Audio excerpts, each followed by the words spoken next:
Hello again. Welcome back to Madam Halijah Classroom. In this video, we are going to learn about equilibrium constants Kc and Kp.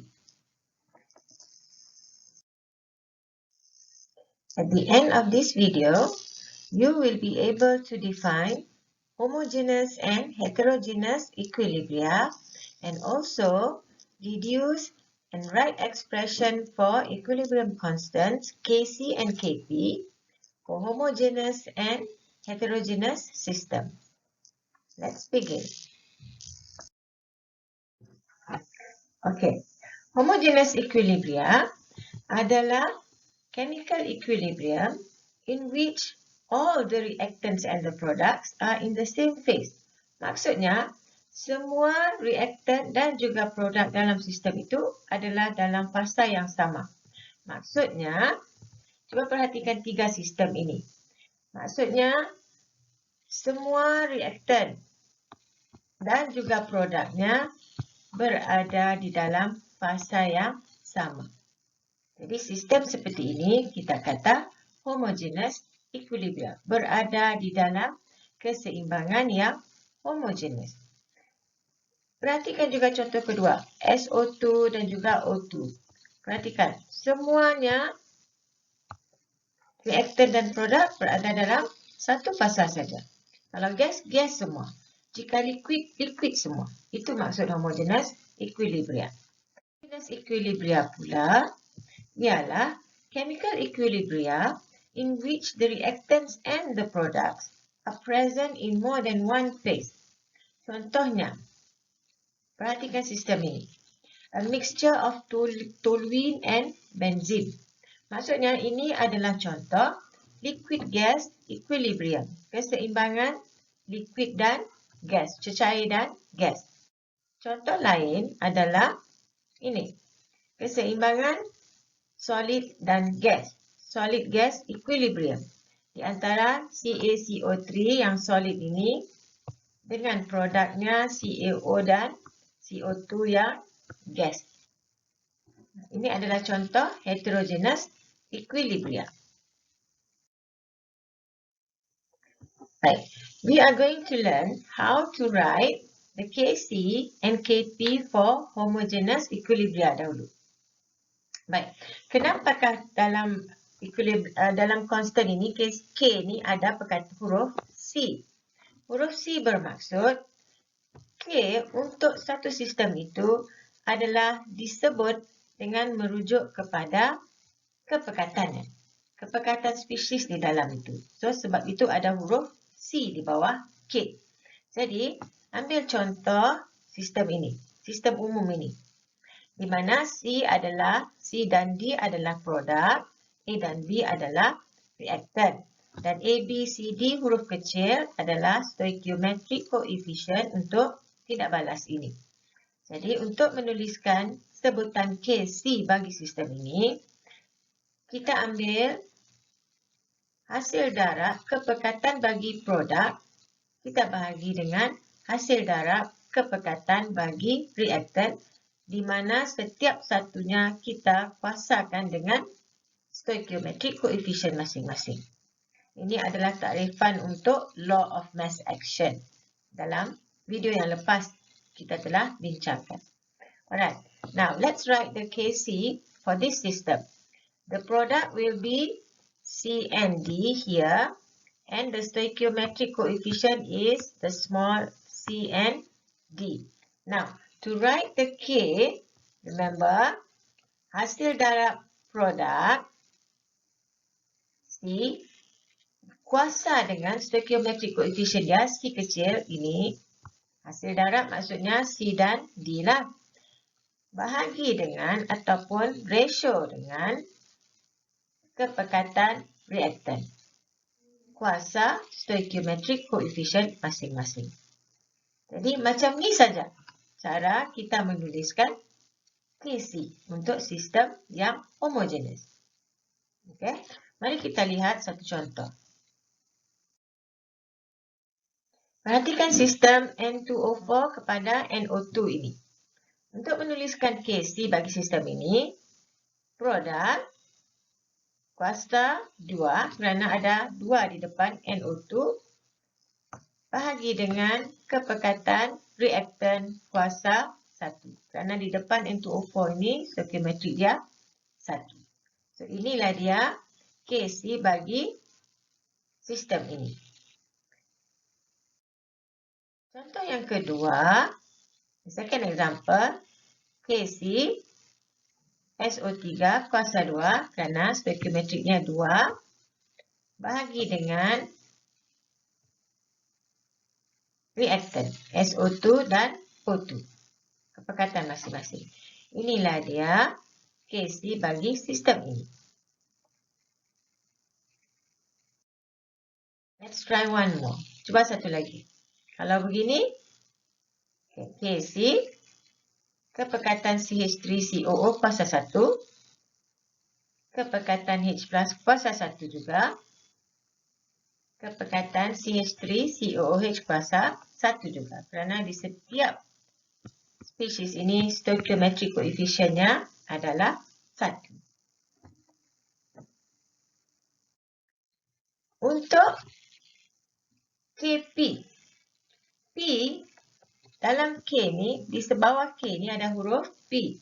P merujuk kepada partial pressure. Apakah itu partial pressure? Partial pressure adalah tekanan bagi gas jika hanya gas itu berada di dalam bekas. Walaupun di dalam bekas itu ada 2-3 gas, partial pressure bermaksud tekanan untuk satu gas saja. Untuk gas itu saja. Itulah bermaksud partial pressure.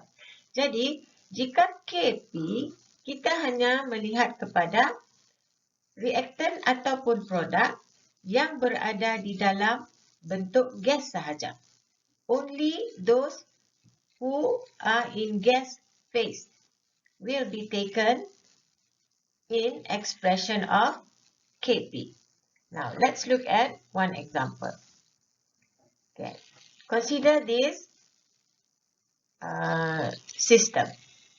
KP sama dengan pressure bagi produk kuasa dengan stoichiometric coefficient macam tadi juga divide by pressure bagi reactant. Sama macam KC, cuma ini adalah pressure. Di mana ABCD stoichiometric coefficient dan KP equilibrium constant dan P adalah partial pressure. Okay, let's try one example. This system N2, 3H2 becomes 2NH3 berbalik. Okay, KP pressure NH3, ini adalah produk kuasa 2 kerana stoichiometric coefficient dia 2. Okay, divide by pressure for reactant. Okay, jadi inilah dia KP bagi sistem ini. Let's try one more. KP, PNO2 to the power of 2, kan? Okay, divide by pressure N2O4 kuasa 1. Stoichiometrik dia 1. Okay, inilah KP bagi sistem ini.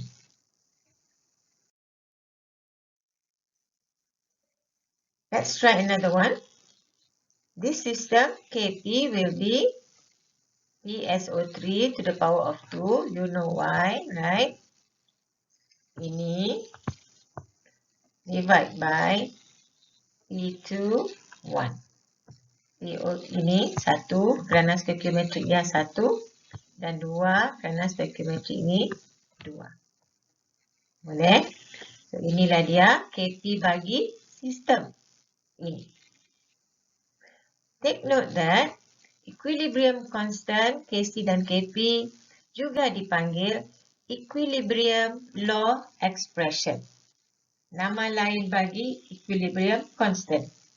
Equilibrium law expression. Kita telah selesai membincangkan bagaimana expressing Kc and Kp for homogeneous equilibria. Now, what about heterogeneous equilibria? Don't forget that heterogeneous equilibria, the species in the system exist in more than one phase. For example, look at this system. It consists of solid and gas. Ada CaCO3 yang solid, CaO yang solid dan CO2 yang gas. So ada two fasa here. Ada dua fasa di sini. So ini adalah contoh solid gas equilibrium. So untuk menuliskan Kc dan Kp bagi heterogeneous system, kita hanya mengambil kira aqueous dan gas. Solid, solvent dan pure liquid. Solid, pure liquid dan solvent tidak akan mengambil bahagian dalam sebutan Kc dan Kp. Okey, maksudnya Kc bagi sistem ini, jika kita ikut peraturannya, dia adalah CaO, CO2 dan CaCO3. Tetapi CaCO3 and CaO adalah solid. Maka kita tidak akan ambil mereka dalam sebutan Kc. Kp pula hanya merujuk kepada gas sahaja. Untuk Kp, ambil gas sahaja. Only gas. Okay, so dalam kes ini, Kc-nya adalah pressure CO2 kuasa 1. Sistem ini, Kc dan Kp-nya adalah seperti ini. Okay. Mari kita cuba a few example. 1. Okay, sistem ini. Sistem ini adalah solid gas equilibria juga, di mana Ni adalah solid. CO dan NiCO4 itu adalah gas. So, untuk menuliskan Kc, kita hanya ambil gas atau aqueous. So, dalam kes ini hanya ada gas saja, bukan?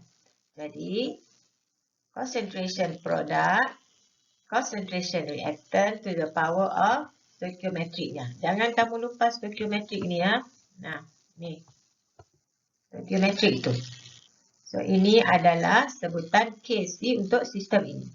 Kp-nya pula, tadi I have told you that for Kp, kamu hanya ambil gas saja. So, Kp-nya adalah, okay, produk dia NiCO4.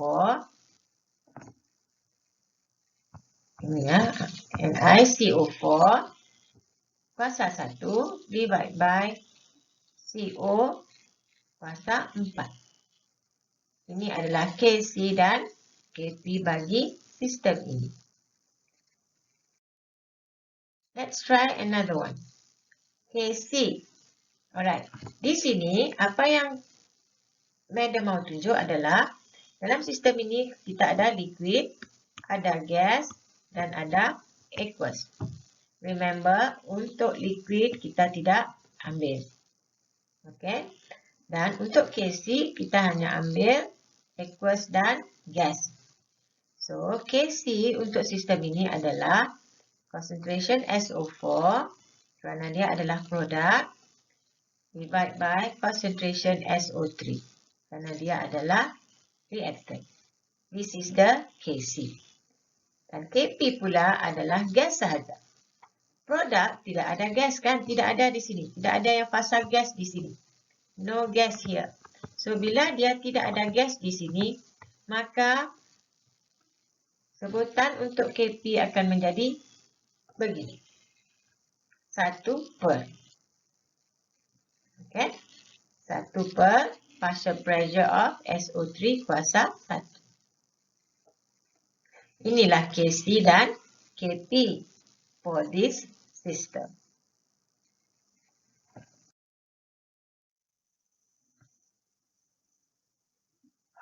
There are a few things that you need to take note when writing KC and KP. First, KC and KP adalah dimensionless. Dengan lain perkataan, mereka tidak ada unit. It has no unit. Contohnya, ini. KC dan KP untuk PCL3, CL2, PCL5. Sistem ini. KC-nya 167 at 500K dan KP-nya 4.07 times 10 to the power of negative 2 at 500K. Okay, take note bahawa it has no unit. Dan at the end of the value, you will have the temperature in Kelvin. The temperature has to be specified and the phase of each reactant and product must be included in the balance equation. Dalam KC dan KP mesti dinyatakan temperature. Why? Because the value of KC and KP are different at different temperature. So the value of the KC and KP itu adalah untuk suhu itu sahaja. That KP and KC for that specific temperature. That is why whenever writing KC and KP, you must include the temperature.